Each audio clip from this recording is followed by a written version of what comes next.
Capítulo 16. Somos espíritus. Tenía mucho miedo, incluso pavor de los espíritus. Si me hablaban de que en tal lugar había espíritus no pasaba ni me acercaba. Únicamente después de haber vuelto a la patria verdadera, la espiritualidad, fue cuando comprendí que somos espíritus y que ellos coexisten con el cuerpo físico. Mi vida de encarnada fue muy complicada. Éramos 5 hermanos, mi padre era una persona severa, que nos educó dentro de las buenas costumbres, pero no tenía paciencia conmigo. Mis familiares creían que yo era rara, diferente de los demás. Normalmente sabía lo que iba a ocurrir con todos nosotros, quién de la familia moriría o tendría un accidente, etc. Esto es, preveía el futuro. Veía bultos, oía carcajadas y tenía horribles pesadillas que se repetían. Soñaba que estaba en un camino estrecho que bordeaba una catarata alta y las aguas golpeaban contra las piedras. Cogía a 3 criaturas y las tiraba desde arriba, y reía. Después escuchaba a un hombre diciendo: «¿Recuerda su crimen? Usted pagará por él». Corría desesperada y caía. Me despertaba casi siempre gritando, sudando y temblando. No me gustaba estudiar y frecuenté la escuela solamente 4 años. Mis hermanos se buscaron empleo y yo me quedé ayudando a mi madre en los quehaceres de la casa.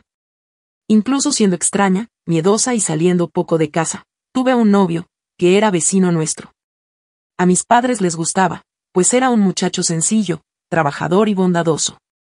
Un domingo, mi padre, uno de mis hermanos y ese muchacho se fueron a pescar. Ocurrió un accidente. Ellos estaban en un barco y se alejaron mucho de la playa, cuando fueron sorprendidos por una fuerte tempestad. El barco volcó y únicamente mi hermano se salvó. La tragedia me abatió mucho y nunca más fui la misma. Me sentía perseguida, oía siempre las carcajadas, las pesadillas se intensificaron y comencé a ver a mi exnovio ahogándose y pidiéndome que lo sacase del mar. Sufrí mucho. No me quedaba sola, pasé a dormir con mi madre. Estaba siempre llorando, mi familia me llevó al médico y tomé medicamentos fuertes. Después de un tiempo, dejé de ver a mi exnovio. Mi madre me llevó a muchos lugares para recibir bendiciones, pero no mejoraba. Fuimos a un centro espírita y allí le dijeron a mi madre que yo necesitaba volver más veces. Pero con miedo hasta del nombre espírita que tenía el lugar, no quise ir más. Pasé a ver en las pesadillas al dueño de la voz que me acosaba. Era un hombre que debía haber sido guapo, pero cuando me miraba con su mirada fría, transmitiéndome odio, era aterrador. Despertaba y lo sentía a mi lado. Pasaron los años. Mi madre enfermó y se preocupaba mucho por mí. Mis hermanos se casaron y ella sabía que cuando muriese no me iban a querer en su casa. A veces, hasta mis sobrinos tenían miedo de mí. Escuchaba una voz, sabía que era de aquel hombre que veía en mis pesadillas, me decía: «Suicida. No sea cobarde. Si usted mató a las criaturas, tendrá coraje de matarse». «No», respondía a veces hasta gritaba. «No voy a matarme. No voy a asesinar a nadie más». Todos creían que yo hablaba sola, pero estaba respondiéndole a la voz que escuchaba, del obsesor. «Madre», le pedía, «vigíleme, no quiero matarme». Un día salí de casa para dar una vuelta y tuve ganas de tirarme delante de un camión. Llegué a quedarme quieta en medio de la calle escuchando la voz: «Mátese, cobarde. Muera». Las personas que pasaban por la calle al verme allí parada, me gritaron: «Salga de la calle, María del Carmen. Váyase a casa». Una vecina me cogió del brazo y me llevó a mi casa. Lloré mucho y decidí no salir más de casa sola. Ese espíritu me insistía mucho para que yo me matase. Pero yo resistí, únicamente moriría cuando Dios quisiese, cuando terminase mi tiempo de encarnada. Tomaba medicamentos fuertes que me daban un poco de alivio, pero tenían muchas contraindicaciones, me daban dolores de estómago y de cabeza. Qué malo es estar todo el tiempo con alguien que te odia. Mamá pasó a frecuentar un centro espírita, mejoró de su dolencia y yo también. Aunque con mucho miedo, yo iba a veces con ella, y comencé a sentirme mejor. Las personas que frecuentaban ese centro espírita eran bondadosas y me trataban muy bien. Para no decir que iba a un lugar que tenía un nombre espírita, me refería a él como la Casa del Camino, era como se llamaba. Ellos me dieron como regalo el Evangelio según el espiritismo y empecé a leerlo, me gustaba mucho el capítulo: «Amad a vuestros enemigos» y las oraciones para los obsesores. Me fue recomendado que perdonase a aquel desencarnado que me perseguía y le pidiese perdón. Comencé a hablar con él cuando lo sentía cerca. Hermano mío, no sé lo que hice. Debe haber sido una gran maldad para que usted me odie así. Le pido que me perdone. Si fui mala, ya no lo soy más. Hoy no hago ni soy capaz de hacer daño a nadie. Le ruego por Dios que me perdone. Es perdonando como somos perdonados. Cuando mamá desencarnó yo tenía 42 años y mis hermanos me llevaron a un asilo. No lo encontré mal, pues allí no estaba sola, dormíamos en habitaciones colectivas. Ellos me dejaban ir 2 veces al mes a la casa del camino. Un día aquel hombre, el obsesor, en un sueño, se despidió de mí, diciendo: Me voy, María del Carmen. Adiós. Aproveche los años que le quedan en la carne y sea buena. No tuve más pesadillas. Sintiéndome mejor, me puse a ayudar a mis compañeros.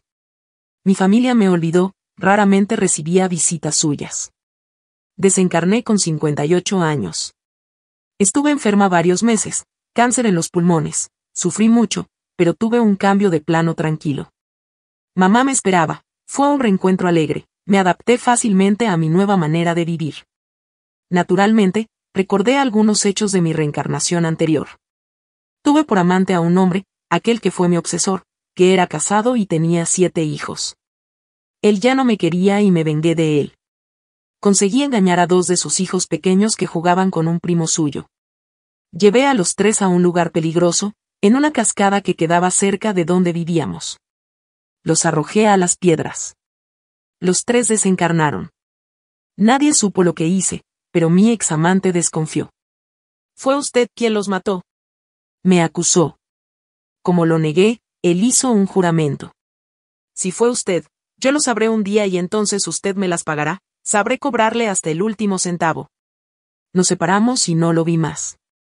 Años después, sufrí un accidente y me quedé paralítica. Pasé a vivir sola en una casita sencilla y pobre, necesitaba de limosnas para comer. En una tempestad, un rayo cayó en mi casa, y ésta acabó prendiéndose fuego. No pudiendo salir, morí quemada. Sufrí mucho cuando desencarné, fue un horror enfrentarme con la realidad, ir a la espiritualidad con tantos errores cometidos y siendo homicida. Padecí en el umbral muchos años. Fui rescatada cuando me arrepentí con sinceridad, y me hice una promesa a mí misma de no errar más. Reencarné y recibí el nombre de María del Carmen y ese que fue mi amante, el padre de 2 de las criaturas que asesiné. Al desencarnar supe toda la verdad, me buscó, me encontró encarnada y se vengó obsesionándome. Viví en el envoltorio físico atormentada. Cuando comenzamos, mamá y yo, a frecuentar el centro espírita, los trabajadores desencarnados de allí fueron orientándolo y poco a poco él fue comprendiendo que el odio no es bueno, que debería perdonar y ocuparse de su vida, pues él también erró, traicionó a su esposa, me había olvidado y después me persiguió. Quedé libre de su odio, pero no de la reacción de sus errores. Viví sola, siendo incomprendida, sufrí mucho con miedo y por mi enfermedad, el cáncer. Desencarné sin darme cuenta, tuve una fuerte crisis y esta se fue suavizando, me dormí tranquila y me desperté sintiéndome bien. Como había escuchado al personal de la Casa del Camino hablar mucho sobre la desencarnación, sospeché que estaba en la espiritualidad y cuando vi a mi madre, tuve la certeza, y fue una alegría. Mamá, dije al verla, ¿qué será de mí ahora? Será feliz, porque lo merece. Confié en mi madrecita y hoy soy feliz, como también muy agradecida por tener la oportunidad de la reencarnación. Desencarnar teniendo como bagaje los errores cometidos es muy triste, nos deja inseguros y con miedo. Pero cuando volvemos al plano espiritual sin errores y con algunas buenas acciones, este regreso es agradable. A veces, las persecuciones como las obsesiones, impulsan a las personas a mejorar su carácter. Este examante mío me persiguió, pero no me impidió progresar. Cuando me sentí adaptada tuvimos un encuentro. Él se preparaba para reencarnar. Le pedí perdón, nos abrazamos y nos abrazamos como amigos. Fui cuando estaba encarnada, obsesionada. Y esto fue posible porque somos dueños de nuestros actos. Sintiéndome culpable dejé que otro se vengase. Todo lo que hacemos perjudicando a nuestro prójimo nos hace correr el riesgo de que éste no nos perdone y nos persiga. Estoy estudiando mucho para poder formar parte de un equipo que ayuda tanto a obsesionados como a los obsesores. Quiero, con cariño, auxiliarlos, motivándolos a que se perdonen. Hoy, encuentro gracioso el miedo que tenía de los espíritus. Todos somos espíritus, esté revestido o no de un cuerpo físico. María del Carmen. Explicaciones de Antonio Carlos. María del Carmen tiene razón, son obsesionados los que lo permiten. Sintiéndose culpables y deudores aceptan la interferencia de otros que se vengan, que quieren que sufran lo que les hicieron sufrir. Ambos, obsesionado y obsesor, necesitan de un tratamiento donde el perdón tiene que ser sincero. La reconciliación es necesaria. Nuestra invitada se acordó de 2 de sus encarnaciones y pudo compararlas. En la anterior, en la que hizo el cambio de plano llevando consigo muchos errores, fue homicida, sentía un miedo terrible y sufrió mucho. En esta última, confió plenamente en su madre que le dijo que sería feliz. Mereció la ayuda e hizo su viaje tranquila. María del Carmen sufrió por miedo, por sentirse diferente y por soledad. Aunque había aceptado esa persecución, luchó contra las sugestiones de este desencarnado que la odiaba y que le decía, mátese. Este obsesor sabía que los suicidas padecen mucho, y como quería verla sufrir más, quería que ella se matase. Pero si ella se hubiese suicidado como él quería, pues sería tenido en consideración esa subyugación. En la última encarnación, nuestra invitada no hizo daño a nadie y cuando tuvo la oportunidad, ayudó a los compañeros del asilo. No se quejó de su sufrimiento, soportó los dolores de la enfermedad, el cáncer, sin quejarse, y no tuvo miedo de desencarnar. No todas las obsesiones son como la que le ocurrió a María del Carmen, en la que hubo una reconciliación y ninguna tragedia. Muchos obsesionados cambian el odio con los obsesores y no se perdonan. Infelizmente hemos visto muchos obsesionados perturbándose tanto que hasta enferman. Y muchos otros hacen que los enemigos desencarnados quieren, más actos erróneos, aumentan su recolecta de sufrimiento. O hasta se suicidan perdiendo la oportunidad de aprender en el plano físico. El perdón es el remedio. El amor es preventivo. Quien ama no hace daño. Y la obsesión es el resultado de maldades, errores y ausencia de amor. Hasta el próximo capítulo.